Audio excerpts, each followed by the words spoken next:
Շնորհակալություն, մեծարգո փոխնախագահ, հարգելի գործընկերներ եւ սիրելի քաղաքացիներ։ Նախ ես ուզում եմ շնորհակալություն հայտնել մեր խմբակցությանը, որ այս քննարկումների առիթը ու առհասարակ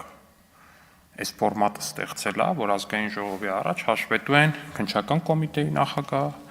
հակակոռուպցիոն կոմիտեի ղեկավարը։ Սա շատ կարևոր բան է, եթե անկեղծ լիներ մեր ընդդիմությունը, առնվազն կարձանագրեր, որ քաղաքական մեծամասնությունը թափանցիկության առումով ու հաշվետվողականության առումով մի քայլ առաջ է արել։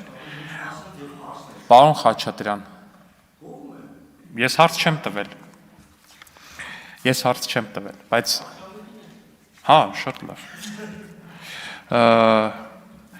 Ամեն դեպքում, օրինակ, դուք էլ կարայիք նման բան անեիք, չնայած չէ, բոլորս էլ գիտենք, որ դուք ձեր իշխանության ժամանակ չէիք կարա նման բան անեիք, որովհետև ես պատկերացնում եմ, թե ինչ տեղի կունենար, օրինակ, եթե ձեր իշխանության ժամանակ քննչական կոմիտեի նախագահը անկախ իր անձից էլի գար այստեղ այս ամբիոնի մոտ կանգներ, ինչ հարցեր կտրվեին ու ինչ խայտառակ տեսարաններ մենք կունենայինք որպես այդպիսին։ Ինչևէ, երբ որ փոխվում էր խորհրդարանական նոր սահմանադրություններ գրվում, այդտեղ առհասարակ նոր օրենքներում կարող եք փոփոխություններ անել միջև բուն խորհրդարանականի անցումը, բայց չեք արել բոլորիս հասկանալի պատճառներով։ Ինչևէ, պարոն Խաչատրյան, ասեք Պողոս Պողոսյանի սպանությունը խի չեք բացահայտում։ Ես ուզում եմ մեր քաղաքացիներին հիշեցնել ինչա տեղի ունեցել Պողոս Պողոսյանի սպանության դեպքով։ Պողոս Պողոսյանը ըստ հրապարակումների ըստ ամեն ինչի սրճարանում տեսել է Ռոբերտ Քոչարյանին, ասել է «Պրիվետ Ռոբ», դրանից հետո Ռոբերտ Քոչարյանի թիկնապահները տարել են զուգարան եւ սկսել են ծեծել Պողոս Պողոսյանին։ Պողոս Պողոսյանը մահացել է։ Ըստ դատաբժշկական փորձաքննության մահացել է սրտի կանգից։ Այսինքն մարդուն տարել են զուգարան, սկսել են ծեծել ձեր կուսակցական ընկերոջը Պողոս Պողոսյանին, Ռոբերտ Քոչարյանի թիկնապահները, ձեր առաջնորդի թիկնապահները։ Մարդը մահացել է ու դատաբժշկական փորձաքննությունը եղավ, որ մարդը մահացել է ոչ թե ծեծից, այլ սրտի կանգից։ Ուղղակի զարմանալի զուգադիպությամբ իր ծեծվելու ընթացքում սիրտը կանգնել է։ Ոնց որ ծեծողները այդքան է մեղավոր չեն, էլի սիրտն է կանգնել։ Պետք է պալյուբոմոլներ ուղղակի համընկավ այդ պահին իրան ծեծում էին զուգարանում։ Հիմա ասում եք խի չեք բացահայտում, ուզում եմ հասկանալ, ինչը պետք է բացահայտեն այսքան տարի հետո։ Ոնց պետք է դա բացահայտեն։ Գործը ոնց ուզում եք վերաբացեք, պարոն Խաչատրյան, կա օբյեկտիվ իրականություն, ակնհայտ է, որ նոր դատաբժշկական փորձաքննություն կատարելը ֆիզիկապես անհնար է ուղղակի։ Ու գրեթե անհնար է այդ գործը նորմալ բացահայտելը։ Միջև եթե իհարկե այդ ծեծողներից մեկը չասի, հա, այնքան գլուխը տվեցին գետնին, որ մահացավ։ Շատ դժվար է։ Հաջորդը, ասում եք, բա անմեղության կանխավարկածը հարգենք։ Էդ ում անմեղության կանխավարկածը հարգենք։ Ռոբերտ Քոչարյանի, որ համաձայնել է իր գործը ոչ արդարացնող հիմքով կարճել։ Էդ ինչ անմեղության կանխավարկած կա տեղ։ Այդտեղ անմեղության կանխավարկած կներեք, բայց չկա։ Չի կարա տեղ անմեղության կանխավարկածը լինի։ Այդտեղ հենց դա ավելի շատ մեղավորության կանխավարկած է, պարոն Խաչատրյան։ Ոնց չկա։ Դա մեղավորության կանխավարկած է, եթե մարդը համաձայնում է իր մասնակցությամբ գործը ոչ արդարացնող հիմքով կարճել։ Կներեք, հազար ներողություն։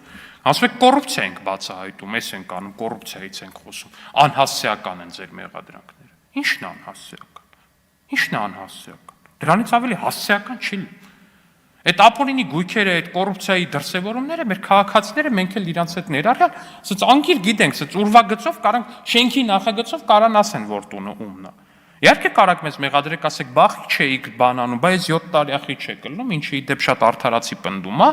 բայց ամենօրյա ռեժիմով այդ գործերը արդեն կան։ Ու դա արդեն անշրջելի է։ Ամենօրյա ռեժիմով հակակոռուպցիոն դատարանը վճիռներ է կայացնում ապօրինի գույքի բռնականացման։ Ամենօրյա ռեժիմով։ Ու սա այլևս անդառնալի է ձեր համար։ Քանի որ ձեր վերջին փորձը ապօրինի գույքը պահելու, ձեր վերջին մարտը հանուն ապօրինի գույքի սահմանադրական դատարանում դուք ուղղակի տանուլ տվեցիք։ Դա կարելի է ասել ձեր Վաթերլոն էր։ Հարգելի գործընկերներ, ես վստահեցնում եմ ձեզ, որ ու այդ Վաթերլոյի հետևանքները դուք դեռ շատ երկար եք բան անելու, քաշելու, որովհետև սա անշրջելի process է։ Ինչով է կարևոր ապօրինի գույքի բռնագանձման մասին օրենքը, որտեղ ապօրինի գույքի բռնագանձման մասին օրենքը հնարավորություն է տալիս հետագա բոլոր իշխանություններին։ Բոլոր, հետո մեզնից հետո բնական ուրիշ իշխանություն առնեն։ Թող կան, ասեն Ալեքսանյան Վահագն։ Ինչ ունես դու։ Տենան, ինչ կա ապօրինի, ինչը չի համապատասխանում իմ օրինական եկամուտներին, ասեն դե դուրս տեղ, դուր պետության, հարգելի Ալեքսանյան Վահագն։ Ու ես դրանից ընդհանրապես չեմ քաշում, որտեղ ես ոչ կոռուպցիայի մեջ եմ թաթախված, ոչ հովանավորչության մեջ եմ թաթախված, ոչ ապօրինի եկամուտներ ունեմ, ոչ էլ ապօրինի գույք ունեմ։ Ընդհանրապես մտքովս չի անցնում այս օրենքի դեմ պայքարել, բայց ձեր մտքով անցել է։ Մտքով անցնելը ո՞րն է։ Ամբողջ խմբակցությունով դուք, Հայաստան խմբակցությունը, պատիվ ունեմ խմբակցությունը, չգիտեմ ով է ձեր մոտ ամենաակտիվ կոռուպցիայից խոսացող պատգամավոր, օրինակ Աննա Գրիգորյանը, ստորագրել է, որ այո պետքա չեղարկել ապօրինի գույքի բռնագանձման մասին, ժողովուրդ ջան, տենց չի լինում։ Տենց չի լինում ուղղակի։ Անհնար է տենց լինի ուղղակի։ Չես կարա դու ունես կոռուպցիայի դեմ պայքարող մարդ ու պայքարես, որպեսզի ապօրինի գույքի բռնագանձման մասին օրենքը ճանաչվի հակասահմանադրական։ Դու կոռուպցիայի դեմ չես պայքարում, դու հանուն կոռուպցիայի ես պայքարում ուրեմն։ Կամ հանուն կոռուպցիայի պտուղները վայելելու ես պայքարում ուրեմն։ Եվ Գրիգորյանն ասում է, ես երբեք հեկ չեմ ունեցել,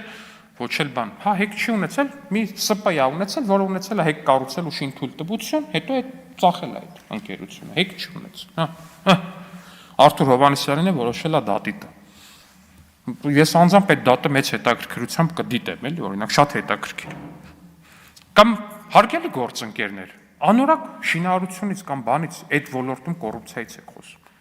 Հայաստանի Հանրապետության, եթե չեմ սխալվում, ամենամեծ շինարարական ընկերությունը ձեր առաջնորդ Ռոբերտ Քոչարյանի խնամու ընկերություն ԱԱԲ-ն է։ ԱԱԲ ընկերություն, Հայաստանի ասֆալտների մեծ մասը իրանք են տենդերները շահում, ոչ ես եմ ուզում, որ իրանք շահեն, ոչ ուզում եմ, որ ուրիշ մեկը շահի, ես այդտեղ ուզելու բան չունեմ, մրցույթը դրվում է, գնում են շահում։ Եթե ձեզ թվում մեր աչքերը տենց խիստ ուռում է, որ Քոչարյանի խնամին տենց պետք է ինչ-որ տենդերներ շահի, չէ, ընդհանրապես չի ուռում, մենք անտարբեր ենք այդ հարցի նկատմամբ։ Բայց գնում շահում է, եթե կոռուպցիան է, դուք պատկերացնեք ձեր իշխանության ժամանակ ձեր քաղաքական թիվ 1 հակառակորդը կամ թիվ 2 հակառակորդը, չգիտեմ, այդ ձեր Սերժ Սարգսյանը, դուք իրար մեջ բարձեք էլի, ով է թիվ 1, ով թիվ 2-ը։ Թիվ 1 կամ թիվ 2 հակառակորդի խնամին բանը էր Հայաստանի թիվ 1 տենդերներ շահողը էր։ Էդ էլ հələ մի կողմ, լավ, ենթադրենք շահում է։ Այդ շահելուց հետո այդ որ գնում եք այդ շինարարությունը, այդ ճկույթով ասֆալտ ստուգողները, որ գնում են, այդքան մի անգամ չեն գնում քոչարանական ընկերությունների շինարարությունները ստուգեն։ Ձևի համար էլի։ Ձև ես անկեղծ ուզում եմ հասկանամ, ասենք ես կոռուպցիայի դեմ պայքարող մարդ եմ, ինձ համարում, ես համարում եմ, որ իմ քաղաքական հավատամքը առհասարակ կոռուպցիայի դեմ պայքարն է, ես դրան հավատարիմ եմ եղել, հավատարիմ եմ ու հավատարիմ կմնամ։ Իմ համար ընդհանրապես տարբերություն չկա, ում է պատկանում այն ընկերությունը, որը խախտումով շինարարություն անում։ Լրիվ անկեղծ եմ ասում, ուզում եմ այս մասում նստած ինչ-որ մեկ այդ փոխկապակցված մեկին լինի, ուզում եմ, չգիտեմ, իմ չնայած չունեմ այդպես բարեկամներ անկեղծ, որ ասեմ, ինձ հետ ուրիշ կետ փոխկապակցված բարեկամ լինի, բայց չունեմ, նորից եմ ասում, այդպես մարդ, ուզում եմ ձերը, իմ համար մեկ է, բայց ձերը մեկ չի։ Շինարարության 70-80%-ը պատկանում է ձեր հետ փոխկապակցված մարդկանց, ձեր երկու խմբակցությունների հետ փոխկապակցված մարդկանց։ Բայց դուք զարմանալի զուգատիպությամբ գնում եք, փնտրում եք ձեր հետ ակտիվիստ, падգամավոր բան, այդ սիմբիոզը։ Գնում գտնում են տենց ինչ-որ 1000-ից մի հատ ընկերություն, որ ինչ-որ մի կարողանում են ինչ-որ մի շրջանակում փոխկապակցեն, իդեպ ինչի համար շատ շնորհակալ եմ։ Մեր հետ կարողացող փոխկապակցող ընկերություն ասում, «Այսի բան է»։ Այդ չեմ ջոկում, ուզում եք մենաշնոր ունենաք, հա, առհասարակ այս շինարարության ոլորտում, ժողովուրդ ջան։